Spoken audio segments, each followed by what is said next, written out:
when things are going badly or when we've got a really poor outcome and you look around people, whatever they're saying, their faces are telling you what they're really thinking. And I remember something terrible had happened to a child and their chest was open. The mother was brought in. I looked up and the mother was there and had my hand on their heart. And then I looked around and then there was just horror. Before we dive into this episode, we have a quick favor to ask. If you've enjoyed any of our videos or podcasts so far, we would really appreciate it if you could take a moment to hit that subscribe button.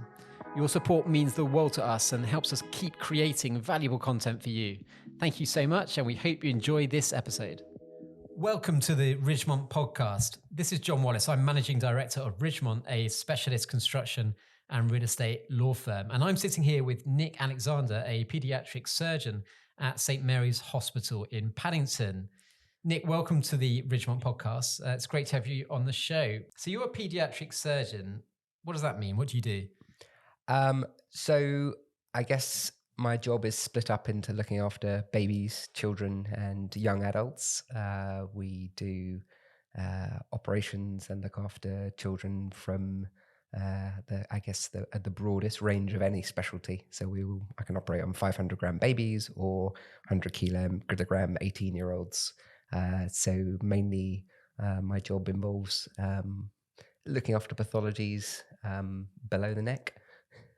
You're going to have to translate that for some of us. Otherwise, it's quite general. Right. Okay. So things to do with the gut. So for babies, it's usually problems they're born with. For children, it's things they develop. Do quite a lot of acute surgery, and I'm part of a large national fertility preservation program, which preserves fertility for children and young adults undergoing chemotherapy. Oh, I see. Okay. So you will do any surgery sort of neck down, basically? Pretty much so, yeah. Okay, wow. So then there's that's a very diverse set of procedures. Yeah, I mean, I think, the diversity, the complexity is something that's interesting. Our days are never quite the same. I think the relationships that you develop with your patients and their families is probably the bit that I like the most about my job. Yeah. I've known some children and their families for their whole lives up until they're teenagers. So watch them grown up and you develop really great relationships with the families as well. Do you think you stay in touch with them more because they're children when they start seeing, as opposed to a surgeon who operates on adults? I think most clinicians, I think the therapeutic relationship that they develop with their patients and their families is very strong across all specialties. I think it's probably quite novel within pediatrics is that you watch them develop from being a baby theoretically up until a young adult taking control of their own conditions. So I think that's probably unique for pediatrics. And I guess when they get older, it must be amazing for them to think of you, who they've seen regularly across their young life at that age, that you've performed these technical, difficult procedures on them and in some cases save their lives. Yeah, I mean, I think children are quite interesting because actually they don't really remember anything. I think it's the parents that carry the cortical scars with them. I think if you take children who've had, for example, cancer treatment when they're young adults, they literally don't remember anything of what happened to them when they were a child. Like they might have the odd scar here or there, but it is not connected to any particular strong memories. I think it's particularly the parents and their carers and the scars that they carry, which are the long-lasting things. The theme of today's podcast is stress, and we'll talk about the kind of harder stuff that you have to deal with in a bit. But what's the most rewarding side of what you do? I mean, I guess I really enjoy doing the little things that make quite a big difference. I think sometimes we as clinicians lose sight of it. And I guess I got quite humbled about 3 or 4 months ago when I got a card from a little girl who I did a very, very simple day case procedure operation. And I remember thinking to myself, not another one of these. And actually for that individual child, this actually was the most important thing in their world. Yeah. And I think as clinicians, and I guess probably as professionals generally, we tend to lose sight of sometimes what's important to the individual. So actually, I'm really lucky. I love my job. I think all of the operations I do are important to that individual at that moment. And I think when we lose sight of that, I think is why people get quite disillusioned. Yeah. So you obviously perform simple surgery up to very complex surgery. Does that require the same standards, skills, thought? Or can you go on autopilot for the more simpler ones and, you kind of almost wake up half an hour later, you've done it? So it's really interesting. I think it's something that I think when you look at, for example, I guess if you look at legal cases that come, medical legal stuff, actually the things that you will come unstuck with are the simple tasks, the things where you think you don't really have to pay your full attention. So what sort of thing would that be? So I don't know, if you look at things like wrong site surgery, it's never happened to me, and it won't ever happen to me because actually I just pay the same care and attention to every procedure. Yes, there are some, I guess, muscle memory or some relatively straightforward procedures, but I think at the point where you take your eye off the ball and don't pay things the same attention is the point at where you are at risk of mistakes, getting complications. And the more simple the operation, the worse the complication actually is because it was preventable. When you get complications from incredibly complex surgery, you can say, well, that was just one of those things. If I got a complication from a straightforward day case surgery and I wasn't concentrating, I would know that was exactly the reason why. Yeah. As you're talking, I was just thinking about the moments before you commence a procedure.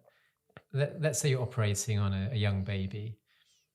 In the hours leading up to the surgery, I mean, you're probably too busy to think about it, but do you start mentally preparing yourself for it? I've thought a lot about this, and particularly when I'm trying to train, I guess, more senior trainees in how do you, the steps of the operation. So how do you make it go really, really well? I think it is that thought that's really important. Do you have clarity about what you're going to do? How are you going to get yourself out of trouble if you get into trouble? Have I got everything ready? You're in an operating theatre, so you're part of a massive team. And I guess it's probably true for all complex professionals. You are, however important you are, part of that team. And actually every member of that team is really important. So have you got everyone on board? Is everyone engaged? So who'll be in the room? So when you're operating, you'll have at least one anaesthetist. You'll have an anaesthetic department practitioner, what's called an ODP. You'll have a scrub nurse. You'll have another nurse. You'll have a circulating nurse. You'll have someone assisting a surgeon. So it's quite a big, complex team. Yeah. And actually what we know from errors that happen is usually everyone in the room knows the error is about to happen, but no one says anything. So it's really important to empower your team to have everyone switched on, because actually you're all responsible. Yeah, like my name's on the operating list and my name's doing this operation. But actually, the more you make your team feel included and part of that. So I think in terms of going back to your question, how do you make this as safe as possible? What do you think about? You're thinking about the environment, not necessarily the operation. I think the other thing about babies and some of the operations is I try not to think too much about it before I'm about to do it, because if you think about what you're about to do, it's actually frankly terrifying, some of the procedures we do. I can imagine. Yeah. So actually it's sort of quite nice not to think too deeply about it. And does the fact that a baby is by their nature smaller make it a more difficult operation? No, I think, it's terrifying if you haven't done children and babies all of your career. If you have done children and babies all your career, it's not. And I think, there are some things that are maybe a bit more fiddly. There are things, but you learn surgical technique to adapt to the patients you're operating on. Like I would find operating on a 150 kilo adult absolutely terrifying. People, I suppose the only, unless you've been operated on, in which case by the time you've walked in the door, they're probably unconscious. People only see surgeons on TV shows. So tell me a bit about the side of the job that people don't normally see. So I guess I think what's quite interesting for me is looking around the people who are around me and looking at a cross section. And I think a surgeon isn't a certain personality type. I think certain people are drawn to certain surgical specialties. Let's stop there. What kind of personality is drawn to being a surgeon? I think you have to be quite decisive. I think there has to be a certain level of confidence. People who like developing practical solutions to healthcare problems. I think different branches of surgery attract different personality types. Orthopedic surgeons like hammering and screwing bits of metal into people's bones, and it attracts a certain personality type to that. Similarly with cardiothoracic surgery or brain surgery, it attacks a very different sort of people. I think what's quite interesting is people's vision of what surgeons are. I think some people still model their own behavior on that. Somebody who's quite aloof, somebody who's sort of throws their toys out the pram, chucking things around an operating theatre, things that you sort of tropes that you see on TV shows or in movies. But there's still the reality. I think. Do you play music when you're... I leave it to whoever's in theatre and they get to choose the music track. I have a horrible taste in music. I wouldn't subject anyone to that. Does it help? I find it's helpful in flattening the hierarchy in theatre. I think if you create a relaxed space, again, going back to what I was saying, you're much more likely to have everyone feeling empowered to provide a safe working environment. There's one person that I know who insists on playing exactly the same classical song in every operation that they start. Please tell me it's not Pachelbel's Canon. No, but it's that suggests a certain level of worrying control, which is probably going to end in tears. Psychopathic, possibly. I think that there are people. It's interesting. I think that there's something about how anxious people are. I think people who are more relaxed don't want to control everything. I think people who are quite anxious, they want to control the things they can control because that helps them deal with their behaviors. I don't know. I'm not a psychologist. I don't want to try and unpack that too much. But I was just thinking that aside from having my appendix removed when I was about 10, the only 2 times I've been in that kind of environment was when my 2 kids were born. And we had quite difficult births. So Harrison, who's 6 now, there was a point at which we were in a room within the NHS hospital, and there was at least 10 staff in, and I overheard one say to the other, "This is very high risk." At which point, obviously, I started panicking and feared the worst. Harrison had got trapped in the cervix, and then they had to ventouse. Is it ventouse? Yeah, ventouse him out. And then Emmeline, she came out like a lamb very quickly and wasn't breathing. But apparently it's actually not that abnormal, but nobody talks about it. But anyway, that's just, that's an aside. No, I think I think as healthcare professionals, and I think as probably professionals in every walk of life, when you get people on an unfamiliar footing, we need to be very mindful that people feel quite uncomfortable in that space. Like if I went into a lawyer's meeting and felt totally out of my depth and heard something that I thought was, hang on, what did they just say? I don't understand what they're talking about. I think we end up throwing things around without a proper understanding of what that actually means and how it's going to be interpreted by the patient. So I think the language we use is really important. I mean, I spent the morning breaking some pretty terrible news to a family with a 2-month-old baby. And, you be really careful about what you say because they are clinging to your every word. Yeah. And nothing else. Are you battling giving them the facts as they are, but also giving them hope? Is that something, So I'm always very honest with my patients and their families. I don't see any reason not to be. I'm realistic about what we can do. I'm not negative, I don't think. But particularly when you're beginning the journey of, for example, like a new cancer diagnosis in a baby, you don't have all the facts. It's very difficult to prepare yourself. So actually you end up saying to them, actually, this bit's the worst bit right now because you don't have all the facts. You don't know what the journey is going to look like. And I basically ruined their Christmas, frankly, because they won't have all the information before then. But it is does play on your mind a bit. No, I can imagine. that initial diagnosis is the start of a journey, and I guess you'll be there along the way. And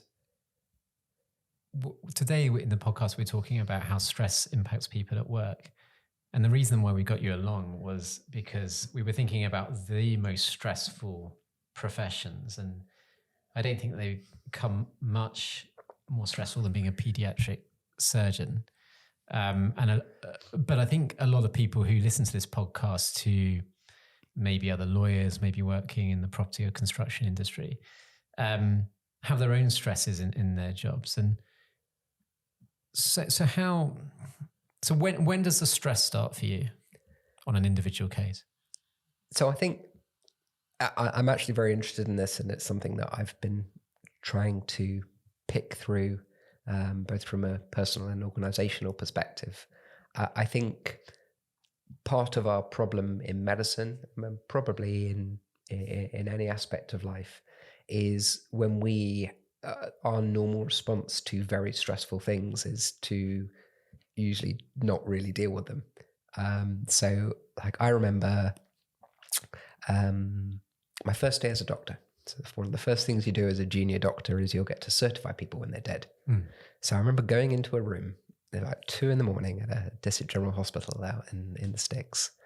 And it was very dark and someone had just died. Yeah. So like I'd never seen, apart from my cadaver when I was doing medical school, I'd never actually seen a newly dead person. Why would you? How dead were they? I mean, how long they literally just died. So I was called by the nurse, and you go along and you look at them, and they're sort of, you look like they probably could be alive. It was all a bit dark. And then you put your stethoscope on their chest and you listen to their heartbeat, and you're like, hang on, is that my heartbeat? Is that their heartbeat? And is this the point at which they're going to sit up and stab you in the eye? Because I've seen loads of horror films. Yeah. And then you're like, they're dead. And you just think, that's the maddest thing ever. Like most people never see a dead body in their life, apart from maybe some family relative once they've died. Then off you go, and you go on to, you don't even think about it, and you're on to the next thing, and you're on to putting a cannula in another patient. And I think what we do in medicine is we normalize things which are incredibly stressful. We don't deal with them. We don't name them. We don't accept they're stressful. So then it builds on you. And I was at an arrest of a patient about a month ago. They suddenly got very sick. And there were everyone in the room, and everyone was doing their bit, and everyone sort of clicks into action. This amazing team watching people, resuscitate someone. Yeah. And there was a student nurse crying her eyes out because it was the most traumatic thing she'd ever seen. And afterwards she was horrified, and everyone was like, oh, it was a bit weird. And I was just like, well, actually, do you know what? That's probably a normal reaction. Yeah. Normal human reaction to seeing someone almost try to die in front of you. And actually so how do we as clinicians or healthcare professionals deal with that stress? I don't think we do. And I think we ought to more, because otherwise it ends up catching up with you. You end up getting burnt out. You develop bad behavior traits. It all kind of builds to a very unhealthy mix. No, I can get that. And with life and death situations, it really is incomparable to anything else. On an individual case level, it must be very difficult, and it must be stressful to be, first of all, identifying that moment when you identify what is wrong, or you might not have all of the test results back, but you've got years of experience, you have a gut feeling what it is, and then informing the parents. And then possibly you'd also be there undertaking procedures. That sounds like there's a lot of stress to be carried along that road. Yeah, it is. And I think in part we're quite good at compartmentalizing it. In part I'm not, because I'm quite mushy, and I've got more mushier over the years. But, there are things, it's interesting, there are things that cause me to break a little bit. So, and it's things that I don't expect sometimes. Like, I remember I was doing a procedure on some patient, and they were going to need to have chemotherapy was going to cause their hair to fall out, and they had really long hair. And the parents asked me to shave them while they were in theatre. And I just bawled my eyes out while I was doing it. And I couldn't, I'd done a procedure, I'd done an operation, and it was fine. For some reason, that was the thing that got me. Why do you think that was it? I don't know. I just like it. That's not my normal thing. So why could have just told them no? But I think there are sometimes you get to these little touch points. We did an operation a couple of weekends ago. Consultant anaesthetist and I, who worked together quite a lot, and we were talking about it actually just before I came here today. And it was a child that had significant burns all over their body, and we don't see that very often. And it was so traumatic. I've had having nightmares for a week. I was talking to her, and she's like, "Actually, I'm really glad I talked to you about this, because I spent the whole evening crying when I got home." So I think we get through it at the time, but I think this stress is there the whole time. And I think there are things, particularly when they are outside of what we normally expect, that definitely, cause a very visceral response in us. Triggers. And then, yeah, I think so. And then I think it pushes us over the edge. And then you obviously have new patients all the time. So the child who had the severe burns was on your mind then. Obviously still on your mind because you're talking about it.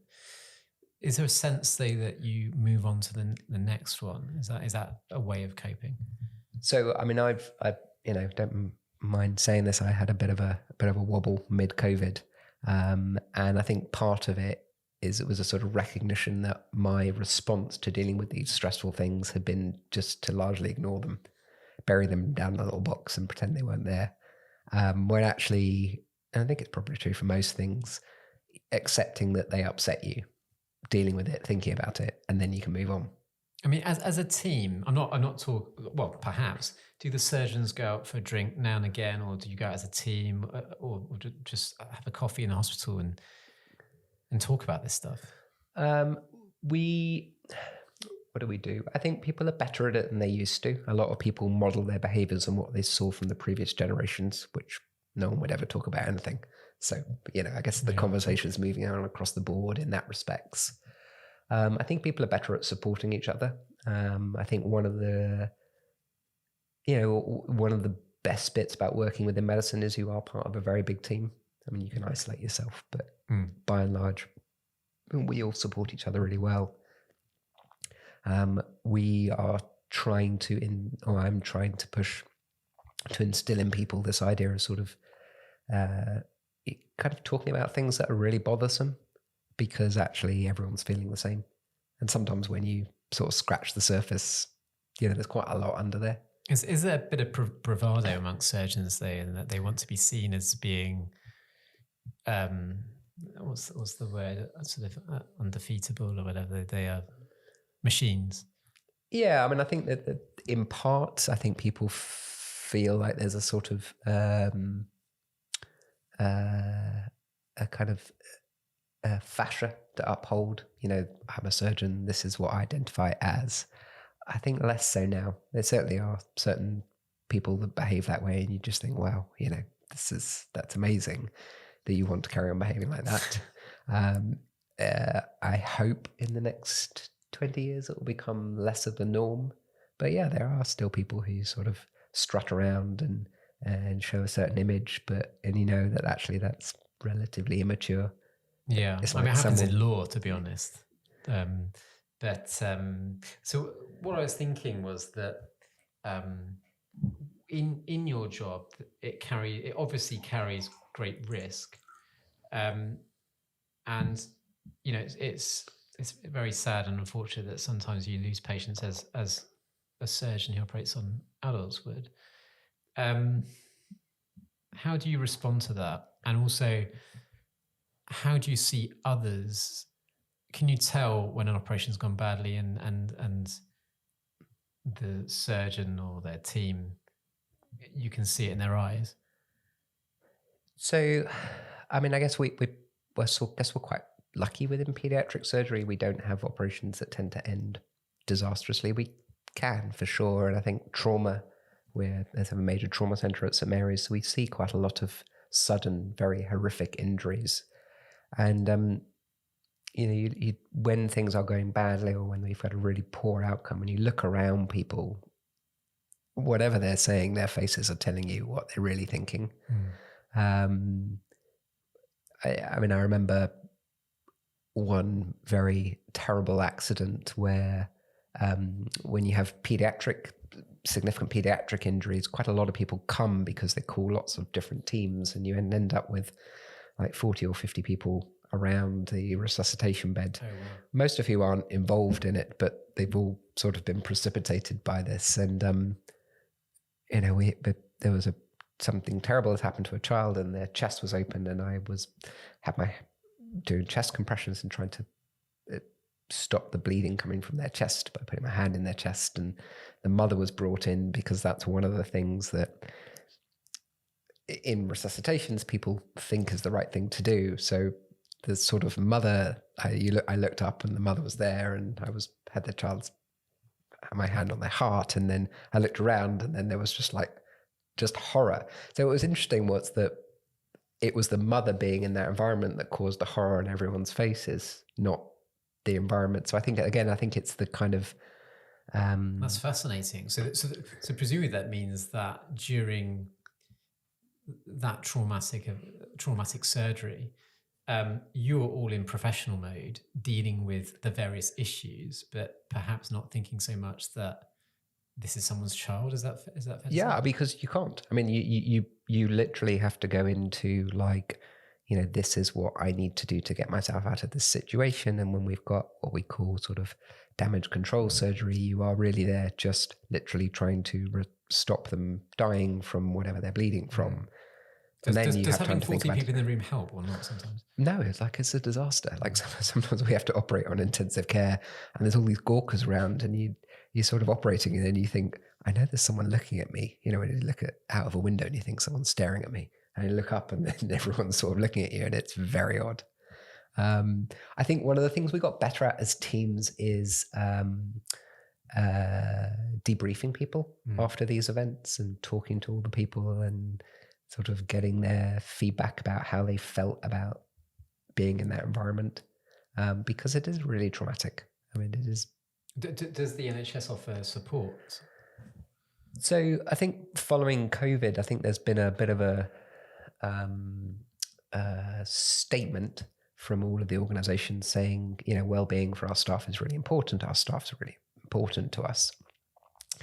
Fundamentally, this costs.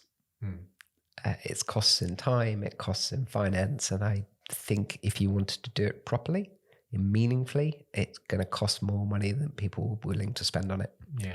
I think a good example is that I facilitate these things called Schwartz rounds, which were basically you have it in a seated space with the staff who are involved.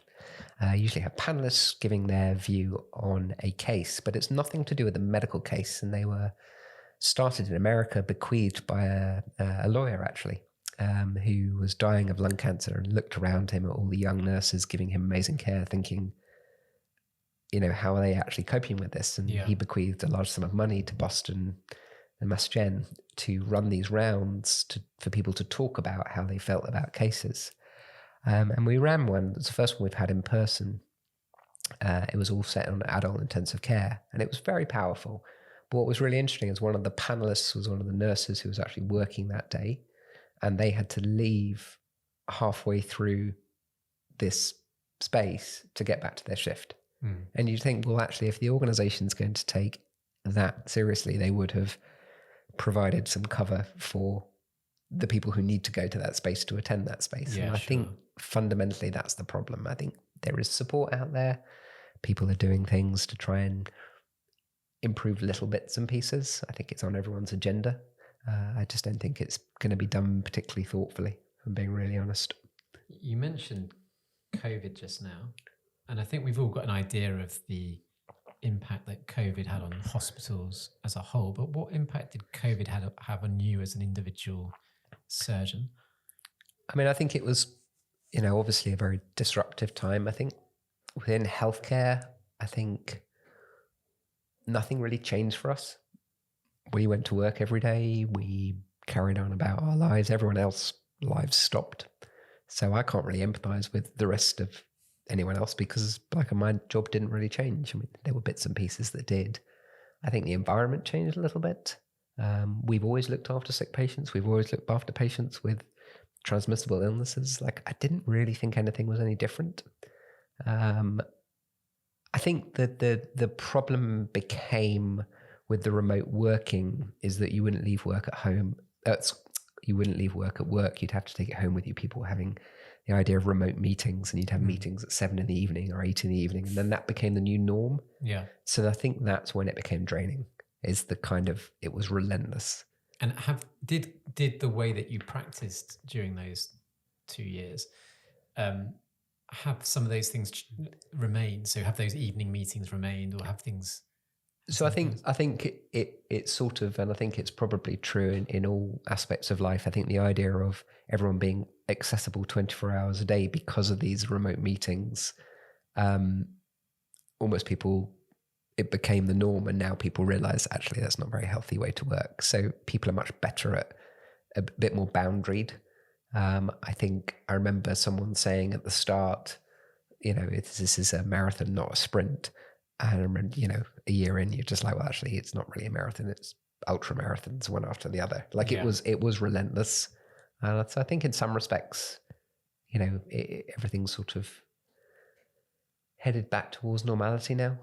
It's as close to normal as I can imagine it. I mean, the health service is a bit of a disaster show at the moment, but we'll carry on. We've spoken about stress. How does it affect you when you're doing your job?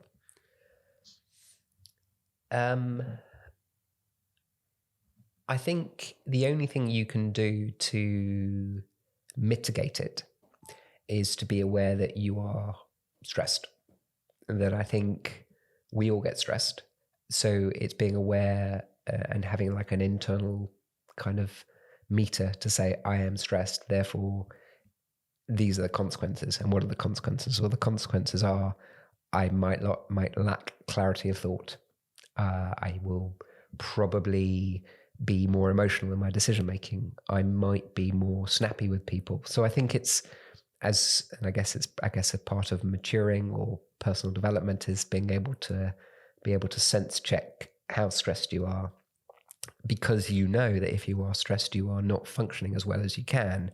And actually, I want to do a really good job for my patients. I know if I'm stressed, I'm not going to do as good a job. If you're feeling stressed immediately before an operation, would you tell your teammates? Yeah, so this is what I've started doing now, and I don't know how it's landed. I think it's okay, actually. And I'll say, and particularly when we did this case the other weekend, I would say to everyone, like, I'm terrified what we're about to do. And everyone's like, yeah, we're all terrified. And then you're like, okay, well, then you laugh it off. But no, like, it's important. Or I'll say to people, I am really stressed. I've been up all night and now I'm operating again. I don't really want to be doing this, but, please, will you just double check everything I'm doing? And actually, again, that's quite empowering in terms of your team. And it's sort of the recognition that you give to other people that they're there as a check for you, and that they are really important. So I think you can flip it round and make that a positive. Yeah. I'm stressed. And also, I guess one of the other things is about modeling better behavior. We've had our mentors, or people we learned from in the olden days of, soldering on no matter what in all hours. And that's just what they did. And that's what we expect of you. Where actually, I think we, as the leaders of whatever specialty or profession you're in, actually there's an obligation to model some slightly more healthy behavior. So there's obviously that stress that's on you before an operation and during it. And in fact, if you weren't feeling stressed, then you probably dehumanized the procedure so much that you shouldn't be doing it. When an operation goes wrong, and that doesn't necessarily mean that the patient dies, but the outcome, as you've called it, isn't what you wanted. How does that make you feel? So I think universally, we all blame ourselves. Like, regardless of what the reason was, your first instinct is either, well, I guess there's two outcomes. Either one, people deny it was anything to do with them. It's all due to the patient. That's one outcome. The commoner outcome is we blame ourselves. It's self-flagellation. It's me as a failure. And that just makes it worse. When actually, what we in healthcare have got better at is looking at things that go wrong and trying to pick apart why they went wrong, because why they went wrong will be a sequence of events that have led them to go wrong. It's not one individual thing. Yeah, sometimes we can all have a brain fart and do something wrong, but actually, if all the other holes don't line up, then you don't get a problem. It's like the Swiss cheese model of errors. You know, in order for something to go wrong, you know, you have to have multiple events leading up to that, and you have to be really unlucky. So I think one of the things that we tried to get better at is also looking at why things go well. You know, why did this operation not end in disaster? And I think we're really bad at that. So when we have really complicated operations, we've started doing this now is saying, well, that went really well. Why did it go well? What did we do specifically that meant that this was a breeze? And can you identify? Well, when you force people to think about it, actually, you can actually, well, we communicated really well, or we'd done this, or we find the nurses had done something with the equipment, or they'd got some other bit. And you find actually there are reasons that things go wrong. There are also things go right. So we're very good at learning what was wrong because we've beaten ourselves up and we've got self-flagellation, but we're not very good at working out why things go right. Yeah, it's a great point. It applies to, I think that applies to everybody in what they do. That people are very quick to identify what they're doing wrong, but don't identify and amplify what they're doing right. I think it's a great point. So we've spoken about when the outcome is not as desired. Ultimately, sometimes it means losing a patient. How do you deal with death? I guess probably very badly. No, That's a good thing, though, right? Yeah, I think I probably can remember everyone who I've been involved with, their names who've died. So, like, I clearly still carry bits of it with me. Yeah. Some of them, you know, I remember operating on a set of twins about 6 months ago on the intensive care unit. And I remember looking down at the two little carry cots, thinking, actually, I'm pretty sure one of those isn't ever going to be used again. Wow. Yeah. And so I find that really difficult when I sort of, I don't know, I guess empathize too much. We always empathize a little bit, but if you try and put yourselves in the position of those parents and I think it's empathizing, right? Yeah, and which is okay. So, but I think, you know, how do I deal with death? Like I know I've got some children I look after with life-limiting conditions that are going to die at some point. I'll probably go to their funerals because I'll know the families quite well. I mean, you grieve. Yeah. And if you don't grieve, then you don't grieve. But, you know, yeah, life goes on. Yeah. It's pretty terrible. And do you leave all of that at the hospital, or do you are you at home watching TV at night and suddenly you start thinking about these things? I think it's very difficult to leave things at work, especially when, particularly in medicine, your kind of career ends up becoming part of your self-identity. So I think it's difficult just to leave it all at the door and draw a line under it when you close the office door, if you've got an office. Some people don't. And, you know, particularly, you know, we're on call regularly, so you don't. But I think you find ways of dealing with it, exercise a lot and, you know, kind of think about it a bit, and then you kind of exercise it out of you. So I mean, if you're sitting on a sofa, TV's not on, and you start thinking about this stuff and it's beginning to upset you, what do you do? You can ignore it and it will go away. Stick it in the box you don't talk about. That works. I think, you know, finding an outlet for that is part of you being a functional human being. I think you can still function as a clinician. Yeah. By burying it in a box. And you know, talking about these things is obviously great, but ultimately, in order to function, there's a certain degree of that for all clinicians. Yeah, especially when, you know, you go from one thing to the next, you know, you talk to some parents about something's happened to their baby that's absolutely horrific, that's transformed a normal baby into a baby that's got seizures all the time and stuff, and you leave the room and you're like, oh my goodness, like I need to process this, but then you're like, actually, I need to go and operate, so I can't right now. Does that harden you? I think you get good at drawing a line under it. I think it's important to talk about it. I think I'm lucky that I've got supportive colleagues I can talk to things about. But I think, it's pretty tricky. From what you've said, it sounds like there's not really coping mechanisms. It's just a matter of doing the best to deal with the situation. Is that a fair thing to say, that you don't sort of have these mechanisms in place to help you? I think everyone, how do I frame this the right way? I think everyone's got their own way of dealing with it. And I think there isn't one formula that works well. We were debriefing after this last Schwartz round, and someone was saying, well, what do you do? And I'm like, well, what I do doesn't really matter. It not relevant to you, because you need to find a way that works for you. So, and I think that's part of the problem is we try and find generalizing solutions to managing stress, when actually it's a very individual thing. There are some people who are very introspective, who don't want to talk about it, whose mechanisms to cope will be totally different to mine. There are some people who are more extrovert, who want to talk about everything. There's a middle ground. So I think I am developing a healthier pattern of dealing with my stresses than I would 5 years ago. And I think that can only be for the better.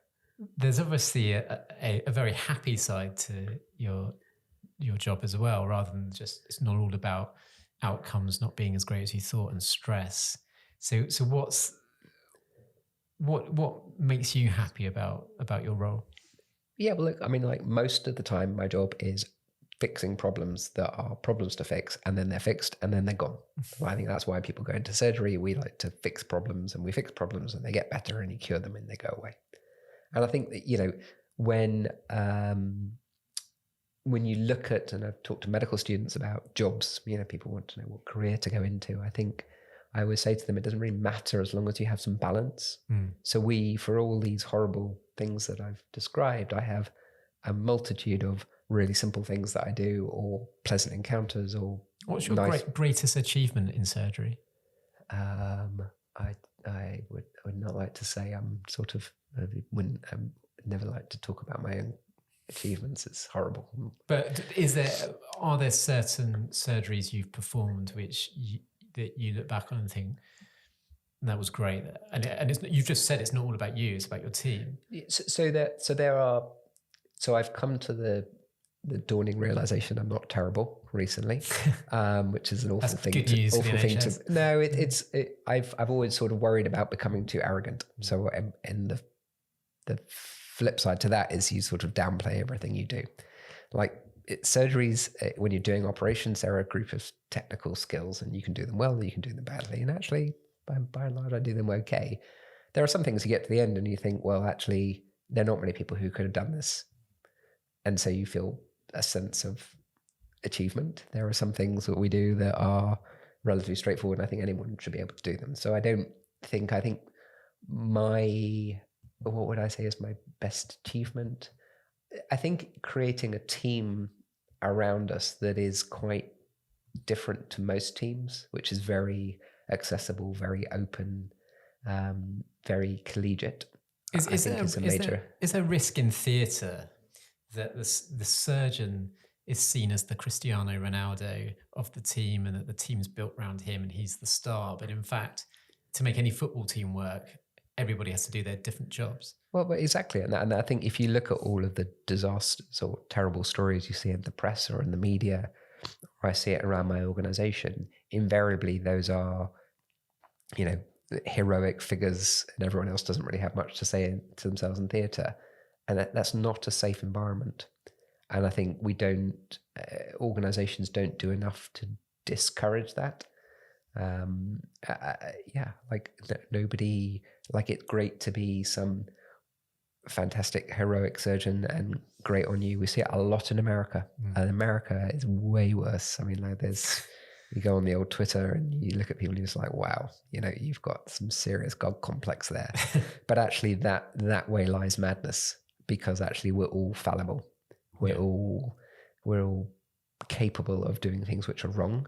And what you need to know is that there are people around you that will say to you, hang on a second, you said you were going to take out the left kidney and that's the right side. Or well, you haven't put the right x-rays up, or this isn't the right patient, or hang on, that hospital number doesn't. And now we've got to the point where the staff are saying, well, actually, you don't normally do this. Why are you doing this? And I'm like, well, actually, I'm really glad you asked me that, because I've now changed my mind and I think I need to do this now for this operation. But we've now got to the point where the team are comfortable enough to say, and they do it to other surgeons who come into that theatre as well, who are taken aback by it. As I say, I think relying on your colleagues around you is really, really important. Well, keeps everything safe. Nic, I'm going to ask you a favour. Can you give us a question that we can use as the first question in our podcast next week? So I guess a reasonable question would be, what advice would you give your 20-year-old self to make you in a better position than you are right now? Wow, that does sound like a great question. It's got me thinking. Thank you, Nic, for joining us today on the Ridgemont Podcast. Nic Alexander is a paediatric surgeon at St. Mary's Hospital in Paddington. Hopefully you'll never meet him. It's probably normally a bad thing if they meet you, right?